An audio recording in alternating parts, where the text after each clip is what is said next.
मगन ध्यान हृदंड जुग पुनि मन बाहर कीन। रघुपति चरित महेश तब हर्षित बर नैनीन। झूठ सत्य जाहि बिनु जाने बिनु रजु पहचाने। यही जाने जग जाई हेराई जागे जथा सपन भ्रम जाई। बंदो बाल रूप सोई रामो सब सिज सुलभ जपत जिसुनामी। मंगल भवन अमंगल हारी द्रवौ दशरथ अजर बिहारी। करि प्रणाम राम ही त्रिपुरारी हरसि सुधा सम गिरा उचारी।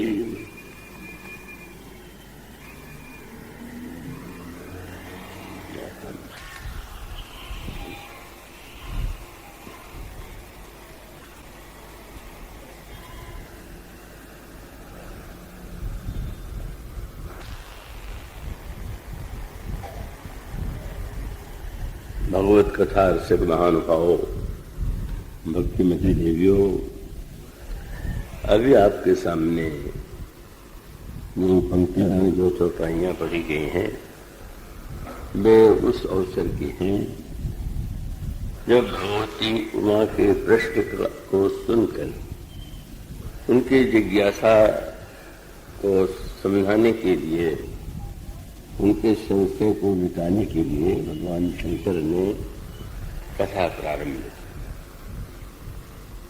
कथा के प्रारंभ में 2 दंड तक भगवान के ध्यान रस में मग्न रहे, डूबे रहे और फिर उन्होंने अपने मन को बाहर निकाला और उसके पश्चात भगवान शंकर ने कहा, पार्वती, जिस ईश्वर को जाने बिना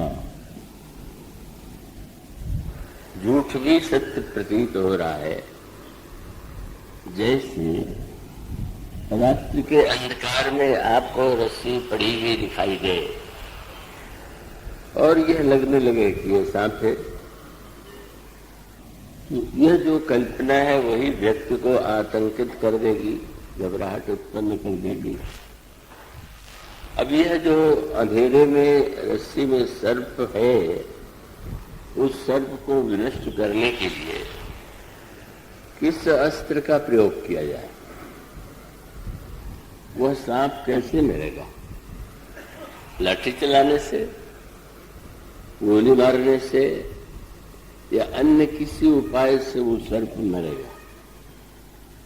तो स्पष्ट है कि वह उस सर्प का पर उसको, अगर आपको अंधेरे में सर्प का भ्रम हो रहा है और आपको ऐसा भ्रम हो रहा है कि आपको भ्रम सत्य लग रहा है, उसी समय अगर अचानक वहां कोई प्रकाश लिए आ जाए और उस प्रकाश के पढ़ते ही क्या हुआ, वह जो दिखाई देने वाला सांप था वो समाप्त हो गया और वो व्यक्ति मुस्कुराने लगा, अरे मैंने तो इस झूठे सांप को जो अंधकार में रस्ते में दिखाई दिया था, तो वो उसके कारण ही मैं इतना कष्ट पा रहा था।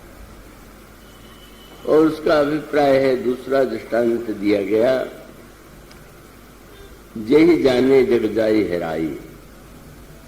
रात्रि के स्वप्न में सोते हुए हमको जो दृश्य दिखाई देते हैं वो ऐसे विचित्र विचित्र होते हैं कि आपको जो नींद में स्वप्न दिखाई देता है, कभी व्यक्ति स्वप्न देखते हुए रोने लगता है, व्याकुल हो जाता है। अब ये जो स्वप्न का सत्य है उसको मिटाने का क्या उपाय है?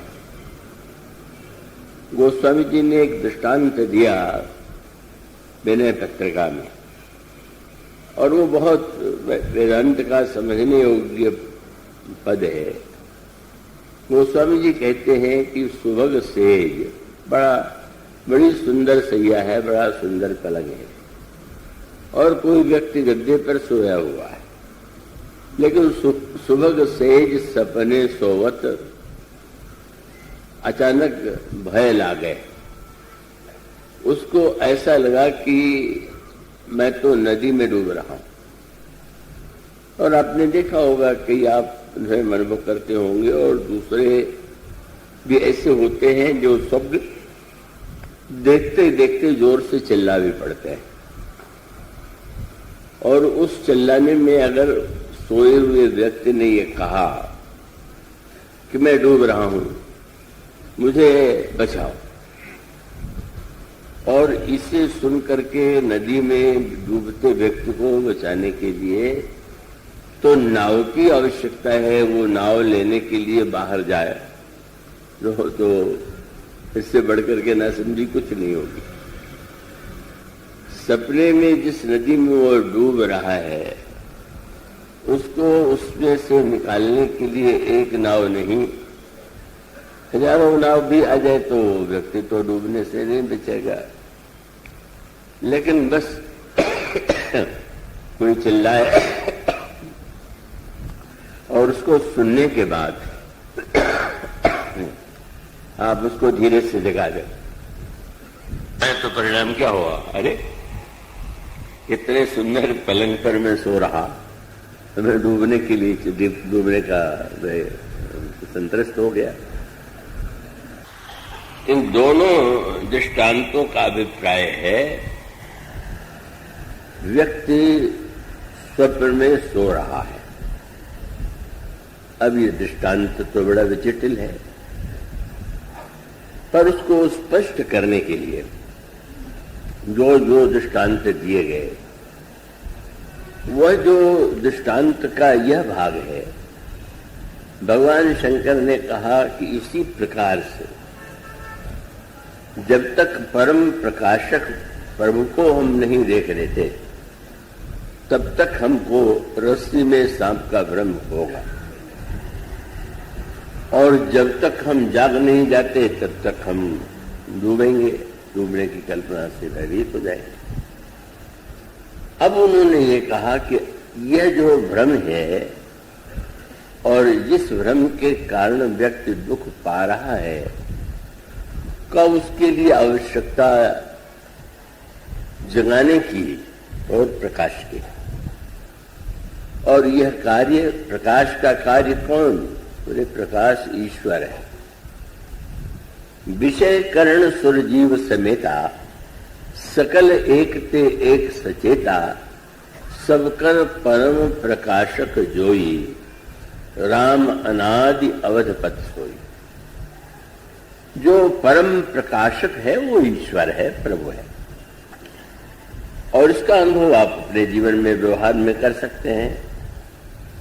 साधारणतया लगता है कि देखने के लिए दृष्टि चाहिए, लेकिन दृष्टि तो आपके पास हो पर अंधेरा हो। अभी मैं जब चलने को हुआ तो अंधेरा छा गया, सब कुछ वैसा ही था लेकिन नहीं दिखाई दे रहा। और इसका अर्थ है कि नेत्र के होते हुए भी जब तक नेत्र को प्रकाश देने वाला कोई माध्यम नहीं होगा, उसमें सूर्य का नाम सबसे मुख्य है, तब तक नेत्र रहते हुए भी हम नहीं देख पाएंगे। इसलिए नेत्र का प्रकाशक, विषय का प्रकाशक हुआ नेत्र, और नेत्र का प्रकाशक हुआ सूर्य। लेकिन एक स्थिति तब आती है जब प्रकाश भी, सूर्य का उदय हुआ, मध्याह्न का सूर्य है, और उस व्यक्ति की आंखें भी खुली हुई हैं, संसार सामने है पर नहीं दिखाई दे रहा है। और वह दशा कब होती? एक शव को, एक मुर्दे को आप देखिए, संसार ज्यों का त्यों है, आंखें उसके हैं और सूर्य का प्रकाश होते हुए भी उसे नहीं दिखाई दे रहा। क्यों? बोले उस नेत्र का प्रकाशक सूर्य और सूर्य का भी जो प्रकाशक है वो वस्तुतः सब दिखाई दे होते हुए भी अगर परम प्रकाशक नहीं होगा तो हम नहीं देख पाएंगे। भगवान शंकर ने यही कहा कि ये जो परम प्रकाशक है उसी का नाम ईश्वर है, और यदि वह परम प्रकाशक ईश्वर नहीं दिखाई देता तो हम निर्जीव हैं और शव हैं और सब कुछ रहते हुए भी पर व्यर्थ है। इसलिए प्रकाशक है ईश्वर। और रज्जु में अंधेरे में जो सर्प दिखाई दे रहा है उसका निराकरण करने के लिए प्रकाश चाहिए। और इसका अभिप्राय हुआ कि जैसे प्रकाश होने पर रस्सी नहीं, सांप नहीं, रस्सी दिखाई देने लगी, इसी प्रकार से जब ईश्वर का दर्शन परम प्रकाशक हमारी दृष्टि में होता है तो हमारे अंतःकरण का भ्रम जो है वो मिट जाता है। और दूसरा दृष्टांत, पलंग पर सोया हुआ कोई व्यक्ति सपने में डूब रहा है और वो डूब रहा है, चिल्ला रहा है नाव के लिए, तो उसको नाव की आवश्यकता नहीं, जगाने वाले व्यक्ति की आवश्यकता है। और हाथ हिला के अरे क्या है, देखो तो जागो, तो तुम कहाँ हो। तो ये जागने की भूमिका गुरु की है, संत की। परम प्रकाशक ईश्वर को जान लेने पर हमारे जीवन में एक जो अंधकार की भ्रांति है वो मिट जाती है। पर उसके लिए भी हमको जिसकी आवश्यकता है वो संत है, गुरु है।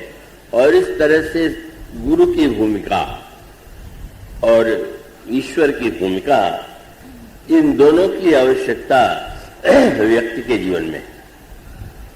और ये उसका उपयोग तभी होगा जब हम गुरु का उपयोग, गुरु के द्वारा हम उस ईश्वर का स्वरूप जानने की चेष्टा करें। इस तरह से भगवान शंकर ने वेदांत तत्व में जैसा निरूपण किया गया है वैसा प्रारंभ में बात उन्होंने कही।